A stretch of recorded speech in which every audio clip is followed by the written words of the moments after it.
আজকে আমরা একটা নতুন ইংরেজি শব্দ শিখব। কেমন? শব্দটা হলো কাস্টমারি। চলুন একটা গল্প দিয়ে শুরু করি। ভাবুন তো, একটা জমকালো বিয়ের বাড়ির কথা। বিয়ের বাড়িতে কি হয়? দুই পরিবার একে অপরকে উপহার আর মিষ্টি দেয়, তাই না? আর দেখুন, ছোটরা বড়দের সম্মান জানাচ্ছে। এটাও কিন্তু একটা পুরনো ঐতিহ্য। বিয়ের এই যে নিয়ম কানুন বা ঐতিহ্যগুলো, এগুলোই হলো কাস্টমারি ট্রেডিশনস। তাহলে কাস্টমারি শব্দটা ঠিকঠাক মানে কি দাঁড়ালো? চলুন একটু ভেঙে দেখি।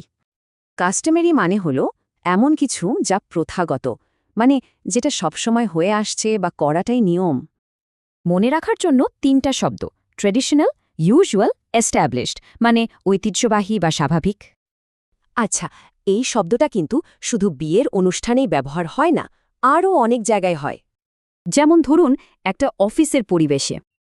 এই বাক্যের মানে হল বছরের শেষে কর্মীদের কাজের মূল্যায়ন করাটা ওই কোম্পানির একটা প্রথা। অফিসের পর এবার চলুন দেখি ব্যবসায়িক ক্ষেত্রে এর ব্যবহার।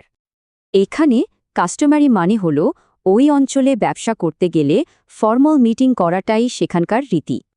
তাহলে বুঝলেন তো, কাস্টমারি সামাজিক প্রথাও হতে পারে, আবার অফিসের নিয়মও হতে পারে।